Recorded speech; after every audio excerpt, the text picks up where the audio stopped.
I guess like the last headline. BTS, Yeah, that UNICEF speech. that UNICEF speech. Did you watch I it? did see it. I did see it. Okay, what is this like? What is this guarded hesitancy, heteronormative, like whatever BS? I guess I don't know. I mean, like I think comes from when I was a kid. Maybe this was just like me and my own insecurities or whatever. When I was a kid. Okay. Oh. Pause on your story. You're gonna tell this story, but the what happened was BTS, which is the number one group in the world right In the world, now. yeah. You know, They are like, making money hand literally over fist. beating, like literally just beat Taylor Swift. Just beat her streaming record. Just beat Drake's streaming record. Just had two number one Billboard chart topping albums in 3 months apart from each other, which is a record. Like, which is so 3 months. How are Yeah. they pumping out that much material? talent. And so their lead singer RM, it's a seven-piece boy band, and they were invited to go speak at the UN, and because they actually give 10% of all their sales to UNICEF, because like they really are all about. Was that like from the get-go? From the get-go?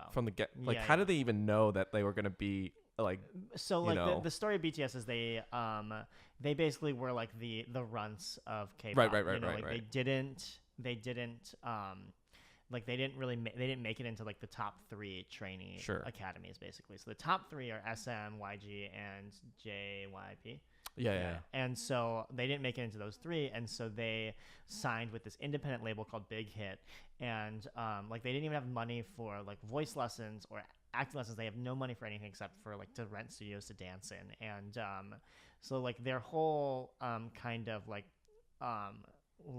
not shtick, but like they're kind of like their MO is like they constantly are like critiquing, you know, like wealth inequality and you know Right. like how the government treats its people and you know suicide and So they're you know, more free with self-esteem. the message that they're allowed to even put because out. they're an independent group. Interesting. Yeah, Yeah. and they also the three.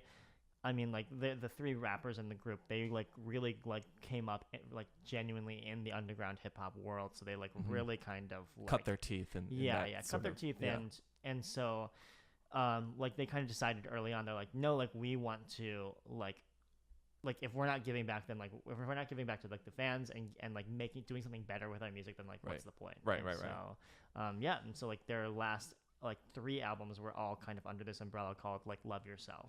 And so it's like kind of like the three facets of like how do we like get to like love ourselves kind of thing. Nice. And so if you don't think that that's good, if you think Wait, that's hold not on. great, But then no, that's fine. I think it's great. It's just I haven't followed K-pop in a while. Mm-hmm. It's been a while, but I think like so I followed K-pop a lot. I had I guess like an identity crisis when I was a teenager, and you know like there was this like Fabi guy that came to my church when I was a teenager, and he kind of like when we were on one of the our mission trips or whatever, he would like teach me all these K-pop songs and these like you know the dance to like We Are the Future by H.O.T. and stuff like that. But I think like I always knew that I would never fit into like the K-pop beauty standards or like so I kind of like I think that was part of like my resistance to like even my own Koreanness a little bit. And I was like, well, I'm never gonna be like a cool Korean in like Korea. So like this is sad. so I think it was a little bit of that like emotional distance from like K-pop that I have like today or whatever. It's not that I'm like not proud of them or whatever that you know like as a Korean, but it's just kind of like I don't know. But do you think that those beauty standards are just different?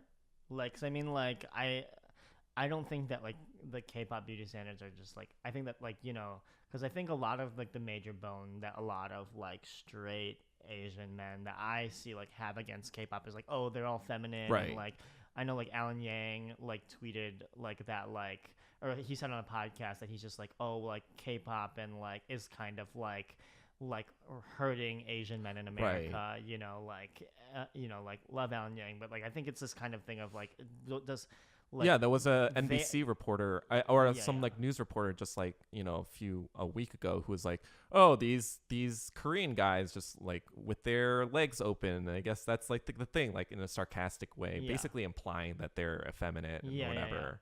like, because I mean, like, I'm just like, like, are you donating 9 figures to UNICEF Right. every year? Like, are you literally saving people's lives by like literally talking about the suicide hotline every single concert? Like, are you like, unless you're doing that, then like, what are we like? Why are we?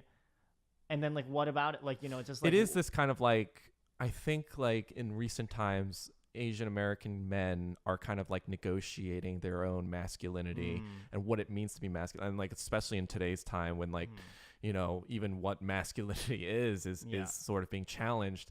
It is this confusing time of like, how do Asian American men reclaim their like humanness in a system that has kind of like claim that they're not even men, or they're it's like sometimes people overreact and try to be like hyper masculine to be like, oh yeah, look at me, bro, I'm like, do you even lift or whatever.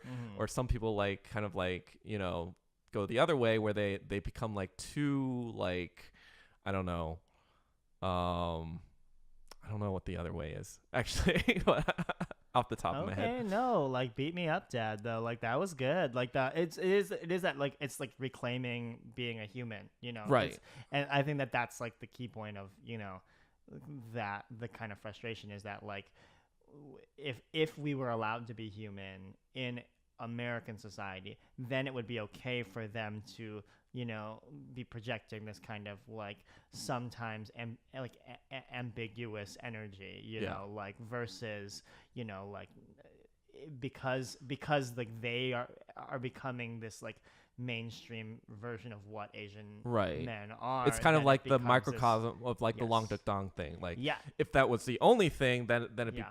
problematic. Yeah. But like, if we had the entire spectrum Yes. of representation, then it'd be like, oh, there's just like, Yeah. this fills in that box, or Yeah. this fills in that category, Yeah. and we could all be happy about that. That's great. But Okay, yeah, about the yeah. speech though, like what Oh, what yes. about it did you kind of resonate with? I mean, he literally at the end says, like, speak yourself, name yourself, Right. love yourself. Like, and I think that, like, as Asian Americans, like, we just like need that like reinforcement Yeah. of like we exist and like we're here. I went to the BTS concert and it was one of the most like in the song that I don't even like there's like the third song in the set, it was I'm Fine, and that's off their new album, and it's just kind of like being fine and okay with yourself. And like I like had a complete breakdown. Like I was like sobbing because it was the first time I ever saw Asian men being like true all-star rock stars on stage. Yeah. And it was like the most bone-chilling moment to ever be like, this is the first time I've ever seen like us allowed to be like just Right. everything we would ever want to be on a stage, like with fucking cool costumes and just like killing it. Like, and it was so overwhelming because I was like, I'm 31 and this is the first time I'm ever seeing an Asian Right. male on Someone stage who- doing yeah. this, like it was life changing. Maybe it is that like separation that I feel like there is this distance that I personally have with maybe just Asian versus Asian American culture, and maybe I do need to kind of like